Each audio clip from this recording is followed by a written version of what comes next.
भारत हाखतरो पेट्रोलनि रांमानि मरकमाना चाजागिया अंगै हास्ते सिटु मथानि बुखाकनि अंगै कायसा लामा हिमुं खलायजाखा लामा हिमुं सिटु सदर हाबानकनि सिमि चेंगै गोबांमा लामातै हिमानि उलो तेसा हायनो हाय सिटु हाबानक थांगै मथाकजाखा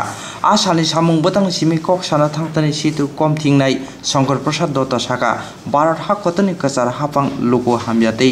आदानि आम्बारकनि बागै सामुं तांनाय मुरगनाय हनै सेजाखा तामनि हिनबा ताबुनि कचार हाफां ओ आदानि आम्बारकनि सेफनि बागै हाखतर गोनाङै पेट्रोल न खबै गेसनि रांमारि मरक रिफिका आवबाय सामुं खलायनाय तंकसं तंनाय लोकरक जुंजालक लाइफनो कचार हाफांनि मुंसा खा साया हनै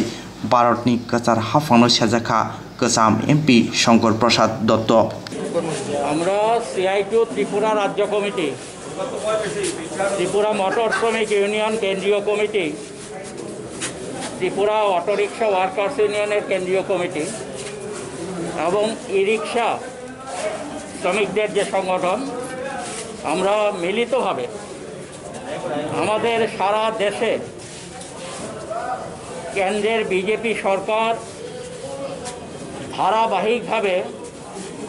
যেভাবে পেট্রোলিয়াম সামগ্রীর মূল্য বৃদ্ধি ঘটিয়ে চলেছে এর ফলে আমাদের দেশের শ্রমিক গরিব মানুষ সাধারণ মানুষ কৃষক সহ সমস্ত অংশের মানুষ ক্ষতিগ্রস্ত হচ্ছেন। কেন্দ্রের সরকার আগে কথা দিয়েছিল যে বিদেশের বাজারে যদি তেলের দাম বাড়ে পেট্রোলিয়াম সামগ্রীর দাম বাড়ে তাহলে বাধ্য হয়ে আমাদের দেশে দাম বাড়াতে হবে। কিন্তু আমরা লক্ষ্য করলাম বিদেশের বাজারে যখন ক্রমাগত পেট্রোলিয়াম সামগ্রীর দাম কমছে তখন ভারতবর্ষে ধারাবাহিকভাবে পেট্রোলিয়াম সামগ্রীর দাম বাড়িয়ে তোলা হচ্ছে। আমরা জানি সবাই যে যখন আমাদের দেশে 2014 সালের 26শে মে নরেন্দ্র মোদী সরকার শপথ নিয়েছিল প্রথমবারের মতো, সে সময়ে বিদেশের বাজারে পেট্রোলিয়াম সামগ্রীর দাম যা ছিল আজকে তার চাইতে অনেক কম। কিন্তু তা সত্ত্বেও ওই সময় পেট্রোলিয়াম সামগ্রীর যা দাম ছিল আজকে অনেক অনেক গুণ দাম বেড়ে গেছে।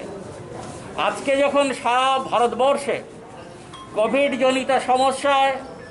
মানুষের দুর্বিষহ যন্ত্রণার মধ্যে আছেন মানুষ, আমাদের দেশে ইতোমধ্যে বহু মানুষ মারা গেছেন,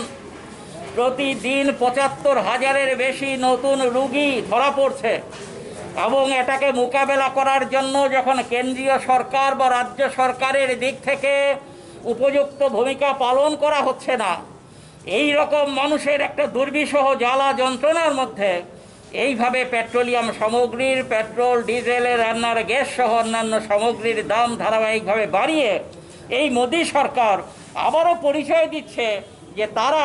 সত্যিই জনবিরোধী, তারা দেশের মানুষের কথা ভাবে না, তারা অল্প কিছু আদানি আম্বানিদের স্বার্থ রক্ষা করতেই তারা উদ্গ্রীব। এই অবস্থায় দাঁড়িয়ে আমাদের সিআই2 এবং সিআই2-র অন্তর্ভুক্ত যে বিভিন্ন ইউনিয়নগুলো আছে, মোটর শ্রমিকদের ইউনিয়ন, অটো শ্রমিকদের ইউনিয়ন, ই রিক্সা শ্রমিকের ইউনিয়ন, তারা সবাই মিলিতভাবে ত্রিপুরার মানুষের এই যে কষ্ট সেই কষ্ট লাঘব করার দাবিতে আজকে কর্মসূচি প্রতিপালন করেছেন। আমরা আশা করব